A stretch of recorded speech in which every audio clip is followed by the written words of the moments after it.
محافظ فرشتہ پیدا کیا ہے، اور اگر وہ محافظ فرشتہ انسان کے ساتھ نہ ہو، شیاطین انسان کو ویسے مار ڈالیں،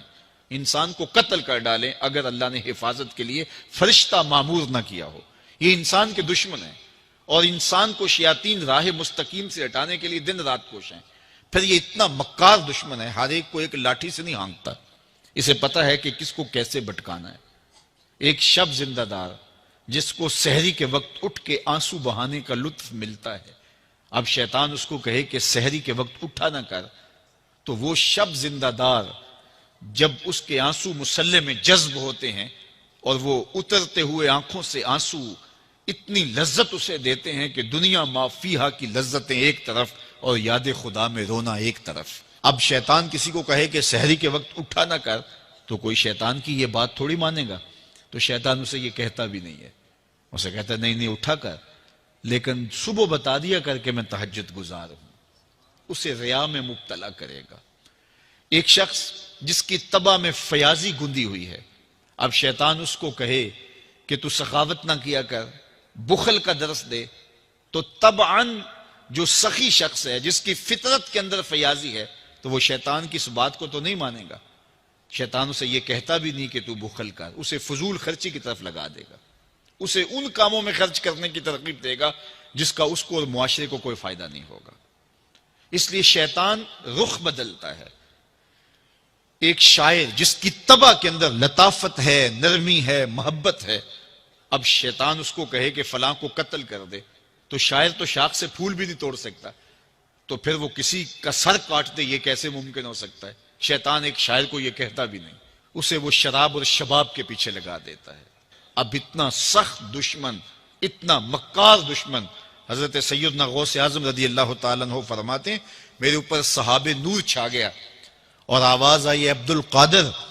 تو نے اللہ کی اتنی عبادت کی ہے، اتنی ریاضت کی ہے کہ شریعت کا ہم تمہیں اب مکلف نہیں رہنے دیتے، اور اب تو نماز نہ پڑھے اور دیگر اعمال نہ کرے تو تجھے کوئی پکڑ نہیں، میں تیرے اوپر ایسے راضی ہو گیا ہوں۔ تو ایسے بادل سے آواز آئی، کہتے ہیں مان میرے دل میں خیال آیا کہ اگر عبادت کا مکلف نہ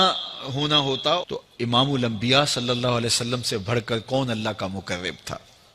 حتی تتورم قدماہ، حضور جب نماز پڑھتے اور اس قدر لمبا قیام کرتے حضور کے مبارک پاؤں سوج جاتے، لیکن ان کو تو کہا گیا وَعْبُدْ رَبَّكَ حَتَّى يَأْتِيَكَ الْيَقِينُ، انہیں تو کہا گیا کہ آخری سانس تک اللہ کی عبادت کرنی ہے، تو میں کون ہوں کہ مجھے کہا جائے کہ تو اب عبادات کا مکلف نہیں رہا، کوئی بات نہیں ہے۔ تو کہتے ہیں میں لا حول ولا قوت الا باللہ پڑھا تو وہ جو مجھے نور نظر آ رہا تھا وہ سیاہی میں بدل گیا۔ تو وہ ابلیس تھا جو اس رنگ میں مجھے بھٹکانا چاہتا تھا، کہا عبد القادر اس مرتبے پہ پہنچے ہوئے کتنے لوگوں کو میں نے گمراہ کر دیا، تیرے علم نے تجھے بچا لیا۔ تو میں نے کہا ظالم میرے علم نے مجھے نہیں بچایا، میرے اللہ کے فضل نے بچایا۔ تو کہا پھر بچ گیا ہے، کئی میں نے یوں لوٹ لیے ہیں۔ تو اتنا مکار دشمن ہو جو ہمارے اوپر مسلط ہے اور دن رات کوشاں ہے ہماری متاع عمل لوٹنے کے لیے، متاع ایمان لوٹنے کے لیے، تو پھر مجھے بتاؤ کہ ہم کیا غافل ہو کے بیٹھیں گے؟ ایسے ناپاک وجود کا مقابلہ کوئی آسان ہے جو ہماری متاع عمل لوٹتا ہے، متاع ایمان لوٹتا ہے، ہمیں عمل کرنے نہیں دیتا، کریں تو وسواس ڈال رہا ہوتا ہے، کر لیں تو ریا میں اور تکبر میں مبتلا کر کے، عجب میں مبتلا کر کے کیا ہوا عمل بھی لوٹ لیتا ہے۔ مجھے بتاؤ یہ کوئی جو ہے وہ سوکھا کام ہے کہ ہم مقابلہ کریں؟ اب ماہ صیام میں روزے سے بھوک بھی کاٹتے ہیں اور قرآن مجید کی تلاوت اور دیگر معمولات کے لیے ہمیں تنہائی بھی میسر آتی ہے، اور اسی طرح ہمیں روزے سے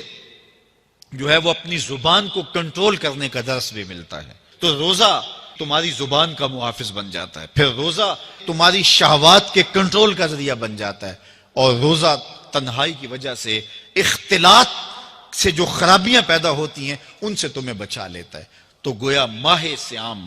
اللہ تعالیٰ کی رحمتوں کا ایک روپ ہے، اور یہ ایک مہینے کا تربیتی کورس ہے جس کے